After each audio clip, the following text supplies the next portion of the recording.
عبادت میں کسی کو شریک نہ ٹھہراؤ. توجہ رکھیں. ہم نماز پڑھتے ہیں اللہ کے لیے. ہم نماز میں کسی کو شریک نہیں ٹھہراتے. ہم یہ نہیں کہتے کہ ہم نماز فلاں کے لیے پڑھ رہے ہیں، ہم کہتے ہیں اللہ کے لیے پڑھ رہے ہیں. تو ہم عبادت کرتے ہیں اللہ کی. اللہ نے قرآن میں سب سے اہم ترین چیز جس کا ذکر فرمایا، اپنی عبادت کا ذکر فرمایا. اللہ ہم تیری ہی عبادت کرتے ہیں، اللہ ہم تجھ ہی سے مدد طلب کرتے ہیں. ہم اس کا بار بار اللہ کی بارگاہ میں اقرار کرتے ہیں، اظہار بھی کرتے ہیں. ہم اللہ کی بارگاہ میں عرض بھی کرتے رہتے ہیں. اللہ کریم کو اس پر بہت خوشی ہوتی ہے کہ میرے بندے میری عبادت کرتے ہیں. آگے فرمائے میری عبادت کرو، اور فرمائے کہ میرا شریک کسی کو نہ ٹھہراؤ. میرا شریک کسی کو نہ ٹھہراؤ. اور آگے فرمایا کہ والدین کے ساتھ حسن سلوک اختیار کرو. والدین کے ساتھ حسن سلوک اختیار کرو. یہ ماجد پرستہ کا دور ہے. جیسے جیسے بچہ چھوٹا ہوتا ہے ماں باپ کی قدر کرتا ہے، عزت کرتا ہے، ہاتھ بھی چومتا ہے، اوبھگت کرتا ہے، والد کے آگے نہیں چلتا ہے، والد کے ہاتھ چومتا ہے، والدہ کے ہاتھ چومتا ہے. جیسے جیسے بڑا ہوتا چلا جاتا ہے دین سے دوری، اور اسی طرح سے پھر وہ والدین کی اطاعت فرما برداری کو ترک کر دیتا ہے. اور اللہ کریم نے اب غور تو کریں کتنی اہم اور بہترین بات ہے. اللہ نے اپنی عبادت کا ذکر کا حکم فرمایا کہ عبادت کرو اللہ کی. اللہ کی عبادت میں کسی کو شریک نہ ٹھہراؤ. اس کے بعد تیسرے نمبر پر جو چیز ذکر فرمایا والدین کے ساتھ حسن سلوک اختیار.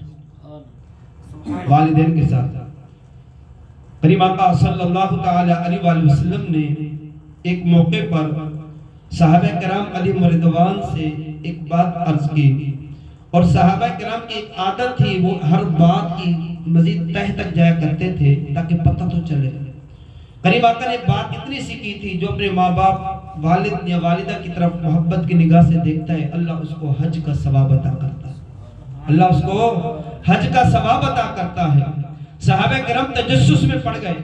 آقا اگر کوئی شخص دن بھر بیٹھا ہوا ہے، ماں باپ کی زیارت کرتا ہے، ماں باپ گنہگار ہیں، فاسق و فاجر ہیں، کریم آقا نے فرمایا اگرچہ تیرے ماں باپ خود گنہگار ہوں، اللہ کے دینے والے ہوں، اللہ کے احکامات پر عمل نہ کرتے ہوں، لیکن تیرے لیے آج بھی وہی حکم ہے تو اپنے ماں باپ کا ادب و احترام کرے گا. ایک دو نہیں بلکہ فرمایا 1,00,000 بار بھی تو ماں باپ کی زیارت کرے گا، اللہ تجھے حج اور عمرے کا ثواب عطا فرمائے. ایک روایت میں حج کا، حج مقبول کا، اور ایک روایت میں عمرے کا ثواب عطا فرمائے. تو جب اس کی تطبیق دی جاتی ہے تو پتہ یہ چلا، خلاصہ کلام یہ نکلا، اگر کوئی شخص محبت کے ساتھ والدین کی جانب محبت کی نگاہ سے دیکھتا ہے اللہ اسے حج مقبول اور عمرے کا ثواب عطا کر دیتا ہے. سبحان اللہ. ہم غور تو کریں، آج کل حساب لگاتے ہیں ہر کوئی، لوگ حساب کرتے ہیں نا، بجٹ دیگر چیزیں، نفع نقصان کیا ہے. ہم غور کریں آج اگر ہم عمرے کے لیے جاتے ہیں کم سے کم پیکج بھی لیتے ہیں 2 لاکھ 80 2.5 لاکھ، اچھا پیکج لیں گے 3 لاکھ کا عمرہ ہو رہا ہے. حج کے لیے جاتے ہیں 8 10 12 لاکھ تک چلا جاتا ہے. دونوں کو ملاتے تو 10 11 12 لاکھ روپے بنتے ہیں. یعنی یہ اس عبادت کو ہم کرنے کے لیے جب حرمین طیبین کی طرف سفر باندھتے ہیں ہمارا یہ خرچہ آتا ہی آتا ہے.